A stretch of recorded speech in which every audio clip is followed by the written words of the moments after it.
लाखो कर्मचारी असलेल्या अंबरनाथ एमआयडीसी भागातील हजारो कंपन्या सुविधांअभावी बंद होण्याच्या मार्गावर आहेत।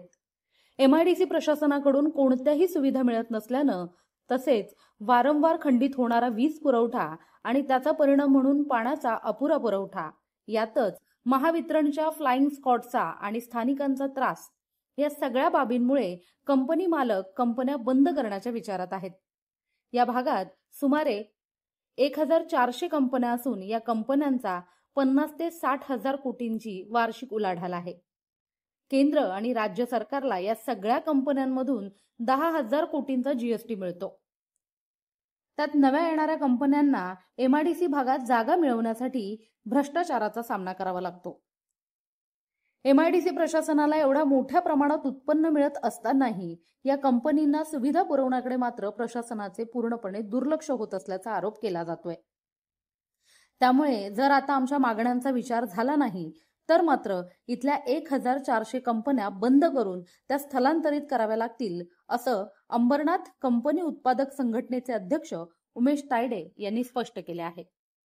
स्थानिकांनी जमिनी वाटून घेतल्यात, त्यांनी कोणी माझाच हायड्रा घेतला पाहिजे, माझंच फोकलिफ्ट पाहिजे, माझंच लेबर पाहिजे, माझीच खडी पाहिजे, मीच बांधकाम करणार वगैरे वगैरे प्रकारांनी संपूर्णपणे इंडस्ट्री लोक हैराण झालेले आहेत। आणि एवढे हैराण आहेत की आता आम्ही नेक्स्ट स्टेप आहे की जर का हे सगळं मान्य नाही झालं तर आम्ही रस्त्यावरती येऊ, आणि तरी पण नाही झालं तर निश्चितपणे कंपन्या बंद करून स्थलांतरित केल्याशिवाय काहीही उपाय नाही आहे आमच्याकडे।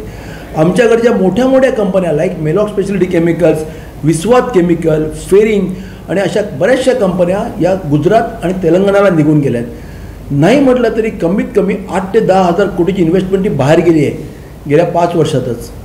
राज्य सरकारला एवढ्या मोठ्या प्रमाणात जर कंपनी इथली जीएसटी देत असेल तर राज्य सरकारने, उद्योगमंत्र्यांनी यामध्ये लक्ष घालावं। उद्योगमंत्र्यांनी लक्ष घालावं हे कल्पना आहे। उद्योगमंत्र्यांच्यापर्यंत पोचायचं कसं हाच एक मोठा प्रश्न आहे। आत्तापर्यंत काही उद्योगमंत्री, सुभाष देसाई साहेब इथे येऊन गेलेत, काही उद्योगमंत्री निश्चितपणे आलेत, अशोक चव्हाण साहेब येऊन गेले, परंतु आता जे उद्योगमंत्री आहेत ते अजून अंबरनाथला आलेले नाही आहेत। आम्हाला जर का त्यांना जाऊन भेटायचं झालं तरी आमची भेट होत नाही आहे। आम्ही त्यांना पत्रव्यवहार करतो, आमच्याकडे काय होतं की ते भेटू शकत नाही आहेत। बरं, तिथे भेटण्यापेक्षा उद्योगमंत्री जर का प्रत्यक्ष ॲडिशनल अंबरनाथ एमआयडीसीमध्ये आले, माझी त्यांना विनंती आहे की त्यांनी यावं आणि कमीत कमी 1 तास इंडस्ट्रीमध्ये फेरफटका मारावा, मग त्यांना ॲक्च्युली परिस्थिती समजेल। इथे ना सुमारे 1400पेक्षा जास्त कंपन्या आहेत आणि विशेष म्हणजे इथला टर्नओव्हर हा 50,000 ते 60,000 कोटीच्या दरम्यान पोहोचलेला आहे। भागात 20 ते 22,000 कोटीपर्यंतचा एक्सपोर्ट पण आहे आणि सुमारे 60,000 कामगार इथे काम करतात डायरेक्टली, आणि इनडायरेक्टली किती असेल त्याचा हे नाही। ॲक्च्युली झालेलं आहे, तुम्ही जस्ट विचार करा, आज 50,000 कोटीच्या प्रमाणे 9,000 ते 10,000 कोटीचा फक्त जीएसटी भरला जातो आपल्या एरियातनं। बाकी इन्कम टॅक्स वगैरे जे इंडस्ट्री लोक भरतात ती वेगळी गोष्ट।